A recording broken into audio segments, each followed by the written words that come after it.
Hello, hello, and good evening. I hope you are well and safe and enjoying the end of the year. We're in the beginning of November. We just had a very intense election. I hope that you all have woosad from all of the craziness that has transpired over the past few weeks, few months, few years, y'all. Like, we're still recuperating from like 4 years ago. But hello, and how are you? Feel free to put your city and state in the chat so I know where you're watching from. And I do appreciate you joining. We want to talk about the future. That's why I'm here tonight. I want to talk to you guys about different possibilities for what we can expect for the United States under a Trump administration. I mean, the benefit is that we've already experienced one Trump administration, so we can definitely understand the direction and narrative based on previous activities and previous statements in his most recent campaign. So today, let's discuss the possible changes, specifically for job creation for U.S. workers versus AI and outsourcing. Let's discuss government contracts for certified minority-owned businesses under the Trump administration and different finance regulations and Bitcoin initiatives, because that is a narrative that he and his buddy Elon Musk have been discussing quite aggressively. My name is Rachel Johnson. I am the Director of Recruiting at Johnson's Personnel. We provide job opportunities for finance professionals and share government contract opportunities for individuals who are self-employed, who work 1099, who are business contractors. And we also discuss building relationships so that you can 10x your business. And this is super important because the future is yours. You take it, you claim it, you live it, you love it, and you do it again every day. So if you're a small business owner interested in having the US government as a customer, my company has over 25 years experience winning government contracts. We have a free Zoom meeting every evening, at 8 o'clock. I'm sorry, every Tuesday evening, not every evening, every Tuesday evening at 8 o'clock. The description is below in the description. The link is below in the description. And you can click on the link to join the Zoom meeting from our Facebook page. I'm sorry, my allergies are acting crazy today. If you'd like to learn more about the government contract market and possibly participate in joint ventures in the future in 2025, click the link and join us tonight. Today's Tuesday, so 8 o'clock Eastern time sharp. Be there. So let's talk about the future of government spending, okay? That's why I love working with government contracts. Listen, I love shopping, okay?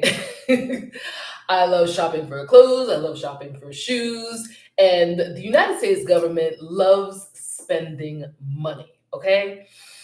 I'm not sure if you're aware of this, but every 1 in 3 transactions in the United States is a government purchase. So contractors are super important. They have to have people, they have to have business owners, vendors readily available to service the needs of the government as a business entity, right? Each municipality, each town or city or school district, they all get funded by tax dollars and they all have yearly budgets. And so every single dollar needs to get allocated somewhere. So as business owners, why don't we take advantage of the opportunity? It's a guaranteed customer. So, on the topic at hand, we have a new president. Congratulations to Donald Trump for his victory and to all who voted for him. Um, it's a spirit of competition, y'all. That's what an election is that we vote and choose, and someone wins and someone loses. It's democracy. The people have made their choice. Um, there are winners and losers in every game, and that is what doing government contracts is all about, because there are some vendors who win the bid and there are some who do not. And that's why we are having this conversation now, because, and having this conversation ongoing, because that's what we do. Well, that's what I do. I win government contracts. It's a lot of fun, actually. We have come into quite a few different individuals that say they put out, bids and haven't gotten anywhere, and they want to know how to win. Like I said, my company, my partner has experienced 25 years in the government contract space. Business is thriving with existing clients, reoccurring clients, because that's one of the benefits, one of the many benefits of doing business with the government, is that you can get a year-long contract, a 2-year-long contract, 3-year-long, 5-year-long, and then renew it. So depending on your industry, you can get a 5-year contract and renew it 2 to 3 times. So essentially, you win one time and have a client for the next 15 years, okay? You continue to do well by them, put out the best quality product, and get the residuals ongoing and build your business ongoing. And that's one of the reasons why we have our weekly Zoom meetings, is to really take a deep dive in understanding that having the government as a customer creates a very strong, very healthy foundation for you as you build your business. Instead of each month, each quarter, each year looking for new clientele, you can win a contract, have that a foundational, nice, healthy number for services that you're rendering for 2-3 years, and then build out for additional departments so that you can do additional business development for private clients if you so wish, or work with other government entities in different areas providing the same service. And it's very, very lucrative. So, that's the reason why we want to talk about it tonight, is what is it going to look like under President Trump? A few things. He's pro-America, but he's also pro-American corporations, right? He's pro-capitalist, but he also says businesses need less regulation. And regulation is the structure and or the boundaries within transactions and operating procedures. So less rules, less law and order, less structure. So, perspective. Does this mean less restrictions for big businesses, or protection for small businesses? I mean, I guess it depends. If you're a big business, you're looking at it from that perspective. If you're a small business, you're looking at it from another perspective. But, we have to be proactive. And something that I want to talk about tonight as well is the spirit of competition. Like, as small business owners, it's not a negative thing. Small businesses account for 80% of employment in the United States. And it's just super, super important that we all support small businesses, that as entrepreneurs ourselves, that we push to get to that next tier, because there are tax advantages, there are, property and program incentives that we can really be able to take advantage of if we know where they are and how to capitalize, to build, to invest on top of the existing information that we have. So, a few different areas that we're going to talk about. Let's first talk about jobs. I'm a recruiter. I've been a recruiter and a hiring manager for many, many years. And the job market has significantly changed. Um, it used to be a point where you can, put in a application online and get an interview and land a job. That is not the case anymore. Rigorous amount of interviews. Most people don't get through because of all these AI technologies. With the implementation of a lot of these AI programs, uh, there are some HR departments that legit, like, there's no one looking at the resumes anymore. So it is frustrating, emotionally taxing, time consuming for those seeking new opportunities in the job market. And they get really fatigued. They get perturbed. It's just like, what do I do? I'm not going anywhere. I don't know if you guys have seen online, because I've applied to 1,000 jobs and I never got an interview. Like, that's pretty extreme. Like, we have to call a spade, and the job market is not what it used to be. So, particularly, Trump has declared his efforts to want to get Americans employed again, to build confidence in community. Um, and that's super important. That's one of the reasons why I love what I do, is because I love being able to change people's lives, where they go from, one position, maybe entry level or mid level, and then being able to connect them with the right opportunity to really take things to the next level to advance their career. I'm so sorry. It's really bad. And it's great because no one can take the work that you do away from you. No one, hiring manager, HR, job board, AI, like, the work that you have put in over the years, the education that you've received, and the experience that you have, it is your key to the next level. So, in the spirit of competition, really understand that there will never be a president or a person who's going to guarantee that your life is going to be set. It is you, it is your efforts, it is your initiative, it is your focus, it is your drive, it is you living in your purpose and pursuing it every day.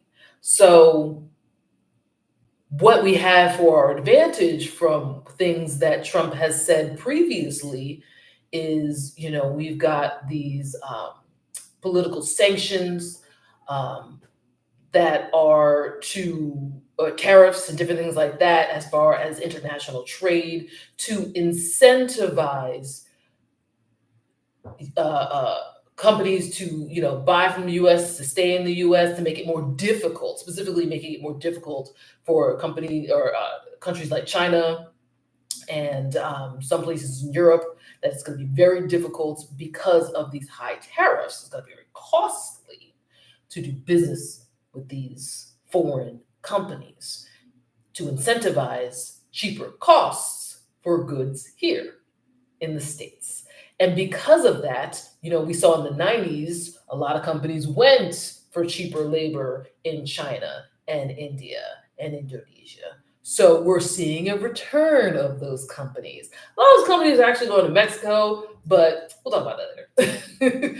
But the idea is that if regulations are the incentive to make changes, what regulations will be established, upheld, removed?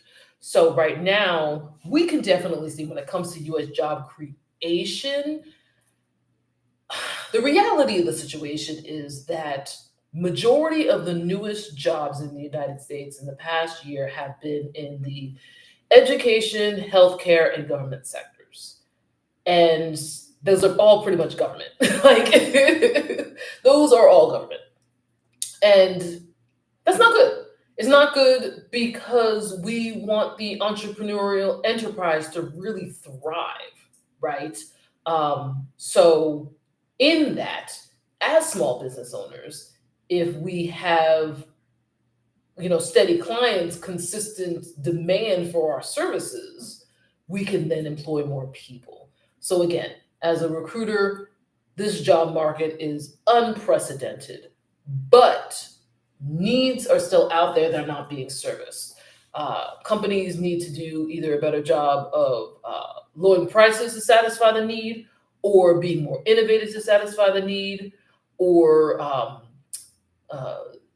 just doing more hiring, like actually making the effort to hire people because they need, like, a lot of these job boards, yes, there are ghost jobs, but a lot of them are not.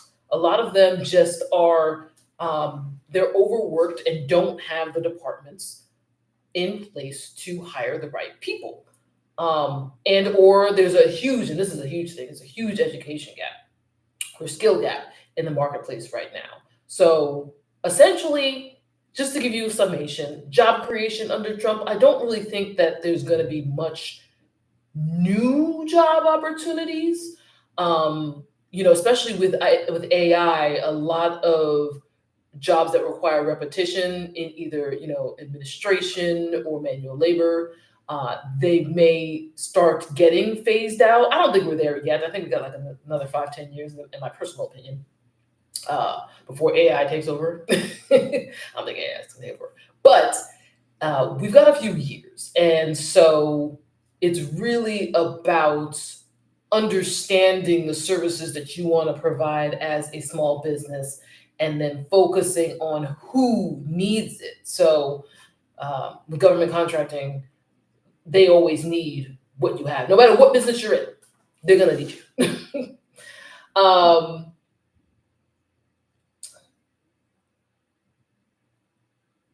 Okay. Oh, yes. Changes for small and minority owned businesses. For those of you who don't know, there are government incentives for different, whether it be federal or local municipalities, to do business with small businesses that are either women owned, veteran owned, disability, or minority owned, right? And there is around uh, a 23% allocation for contracts specifically to be awarded to small businesses, small disenfranchised businesses, um, 8A businesses, right?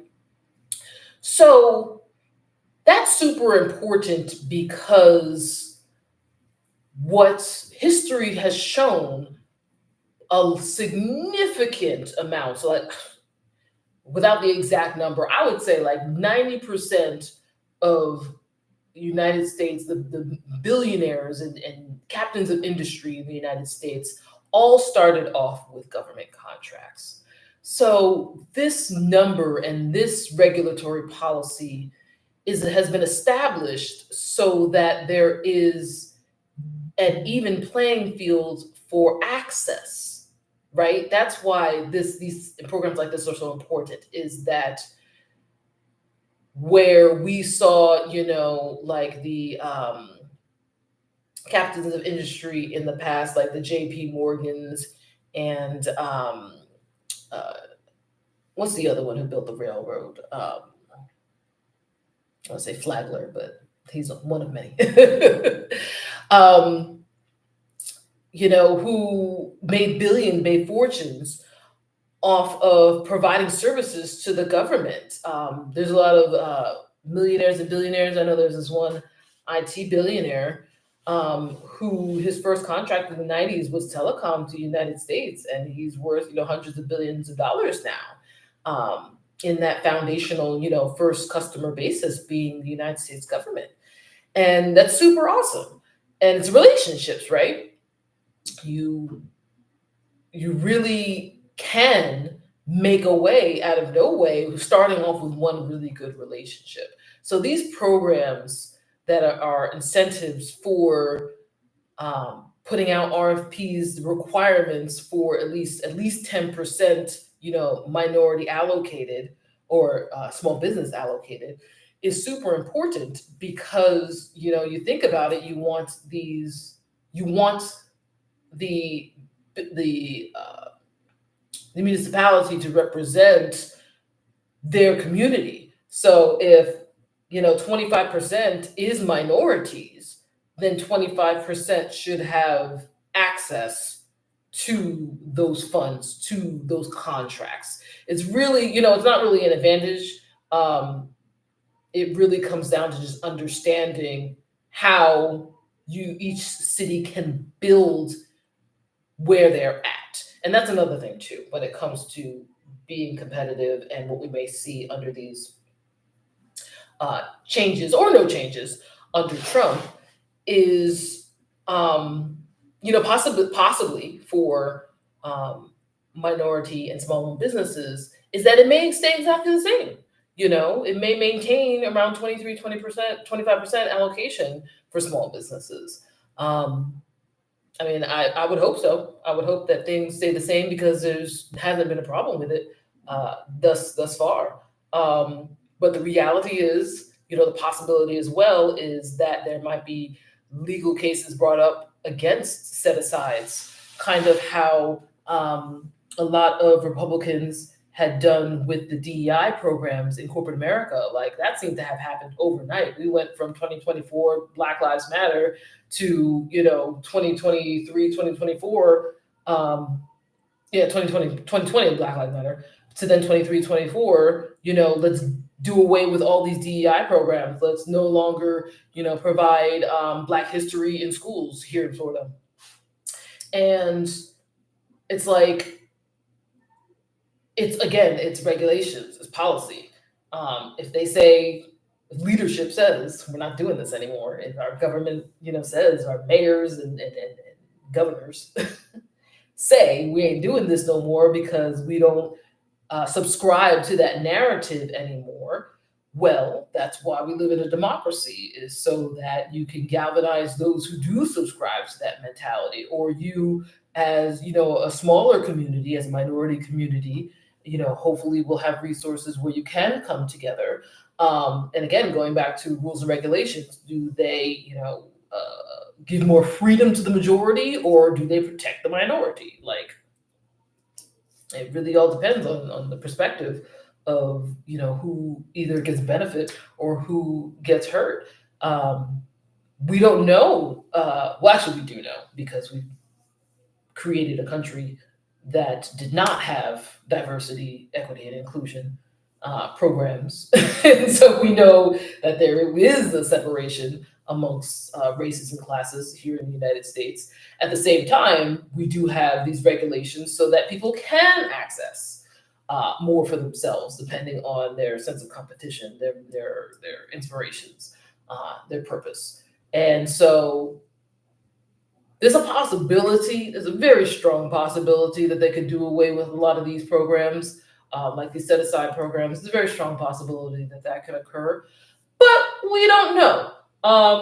And that brings me to my last point about possible changes for small and minority-owned businesses, is that Trump could leave it to the states, could make something super vague and general for federal RFPs, but government contracting, listen, we got 50 states and there's a lot of opportunities. So he may leave it up to the states. And something I can tell you on a positive note is that, particularly here in Florida, different cities love doing business with businesses in their own cities.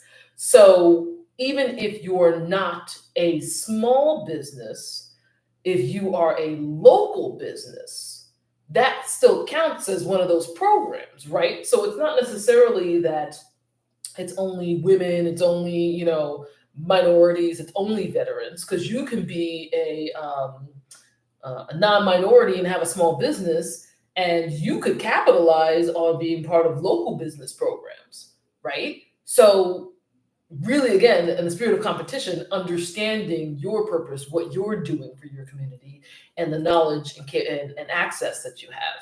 So basically, if you are a business owner in any capacity, you are set up to win here in this great US of A. Okay, so we'll see. We'll see if there are any changes to these programs. I would hope that they don't change because they really do benefit anybody. They benefit the community at large. But we'll see if if things do change, we'll take it step by step, or if they are being those decisions being given to the community. Then we, as people who live and pay taxes in the community, it'll be our responsibility to make sure that our representatives represent our best interests. And last but not least, as I keep rambling on tonight,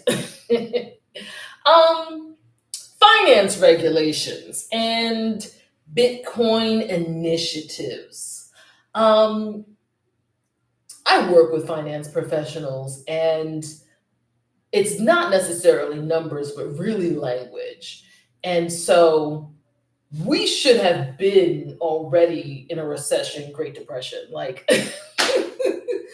most of these large companies are insolvent. Like it's only a matter of time.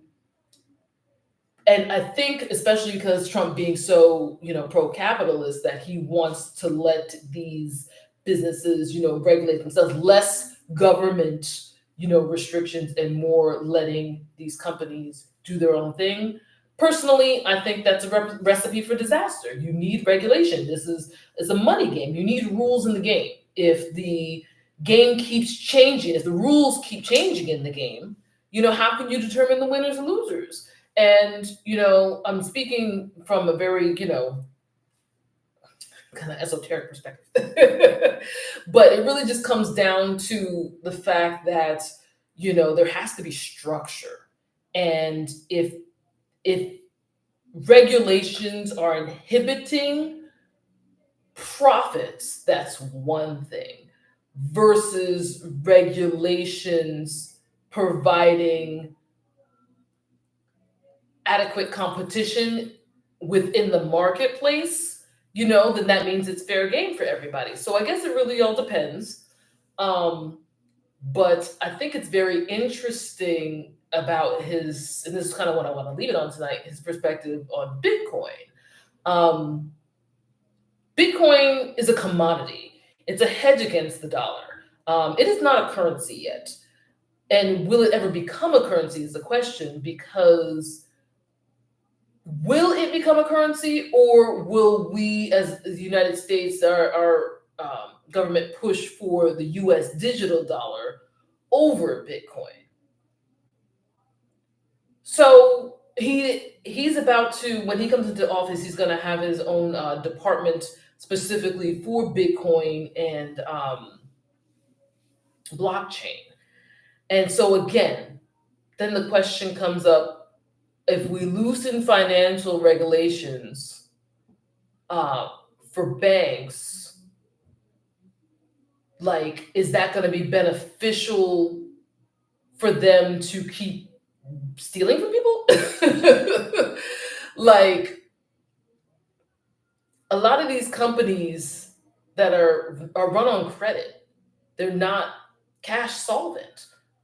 They're ghost companies. And so we've seen, especially here in the United States, a lot of these retailers going out of business, mostly because they've been purchased either by private equity or they're just not getting the revenue that they've done in previous years, because they're ghost companies and they're, going bankrupt, and they're having to readjust because their financial projections and expectations don't match their spending, which is a reflection of the United States government to begin with. Like, our debt is astronomical because we spend, again, shopping, we spend way more than we should be. So at the end of the day, we really have to consider, from what could happen under Trump's second administration, if we see less, because that seems to be the narrative, is less government policy, less regulation, so that markets can be freer, or does that make the competition change, in that what used to be somewhat of a level playing field between large corporations and small businesses, that the gap continues to widen? right? Because with less regulation, these existing relationships can compound, and small businesses don't have the same access to claim that same trajectory. Different things to think about. But what I want to leave you with is understanding that we are in a nation of competitors, right? Spirit of competition. You got to be the best. You got to be the best. You really have to self assess, look around. Who is in your market? Who are you competing against? What are they doing well? What are you doing well? But at the end of the day, be your best that you can be. It's really just a self game. It really is. You got to be fearless. You are what you think. Something that we as business owners don't take the time really to do is take an inventory of your own thoughts. Are you thinking positively? Are you thinking negatively? Are you thinking this is the worst thing that can happen? Or are you thinking I'm gonna go out there and have an amazing day every single day? Okay. It is that self-narrative that determines what your next day is gonna look like, what your next year is gonna look like. So you have to be fearless. You are what you think. You are your only competition and you are your only cheerleader. Woo woo, keep it going. I'm your cheerleader too, so keep it going. But invest in yourself today so that you can have a secure tomorrow. Thank you so much for hanging out, and we'll see you next week. And as soon as where's my end live button? Uh oh, this is gonna be longer than I expected. Oh, here we go, end stream. Good night.